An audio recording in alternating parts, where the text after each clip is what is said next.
ചതഞ്ഞ ഓട അവൻ ഒടിച്ചു കളയുകയില്ല, പുകയുന്ന തിരിയെ അവൻ കെടുത്തിക്കളയുകയില്ല.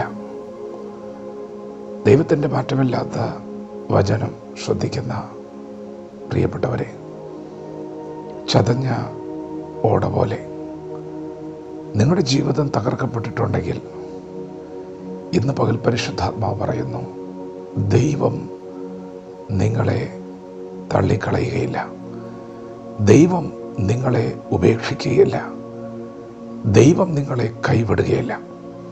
പുകയുന്ന തിരി ദൈവം കെടുത്തിക്കളയുകയില്ല.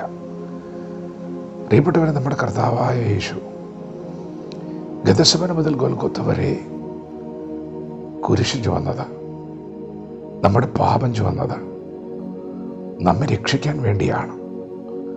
ചതഞ്ഞ ഓട പോലെ, പുകയുന്ന തിരി പോലെ യേശു കർത്താവ് തകർക്കപ്പെട്ടത് നമ്മുടെ തകർച്ചയിൽ നമ്മെ രക്ഷിക്കാൻ വേണ്ടിയാണ്.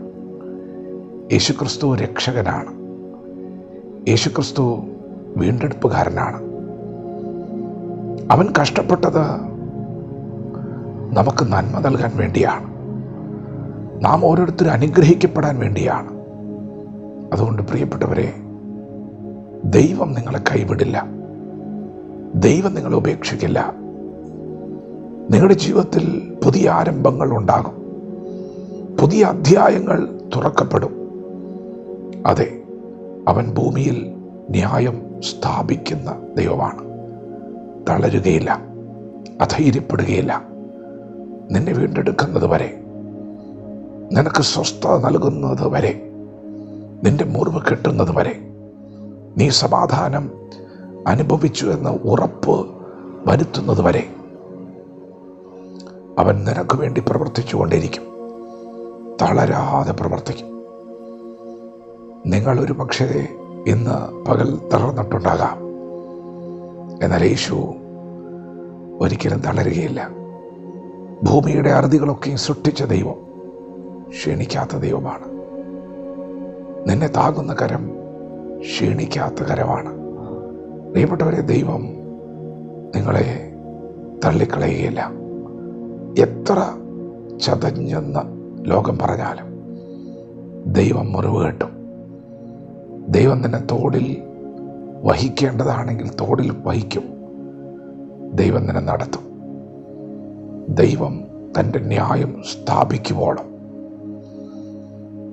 അവൻ തളരുകയില്ല. ദൈവം നിങ്ങളുടെ കരത്തിൽ പിടിക്കുന്ന പകലാണ്. ദൈവം നിങ്ങളെ എഴുന്നേൽപ്പിക്കുന്ന പകലാണ്. ദൈവം നിങ്ങളുടെ മുറിവുകളെ കിട്ടുന്ന പകലാണ്. ധൈര്യമായിരിക്കെ, ദൈവം കൂടെയുണ്ട്. ഇന്നത്തെ ഈ കഷ്ടതയൊക്കെ നിങ്ങൾ അതിജീവിക്കും. ഭൂമിയിൽ ന്യായം സ്ഥാപിക്കുന്നൊരു ദൈവം, സ്ഥാപിക്കും വരെ തളരാത്തൊരു ദൈവം നിങ്ങളോട് കൂടെ ഉള്ളതുകൊണ്ട് നിൻ്റെ ജീവിതത്തിൽ, നിൻ്റെ കുടുംബത്തിൽ, നിൻ്റെ തലമുറയിലൊക്കെ ന്യായം സ്ഥാപിക്കുന്നവരാണ് ദൈവം. അതുകൊണ്ട് വിശ്വാസത്തോടെ വചനത്തോട് പ്രതികരിക്കാം. ദൈവം നമ്മെ ഓരോരുത്തരും ഈ പകൽ അനുഗ്രഹിക്കുമാറാകട്ടെ. ആമേൻ.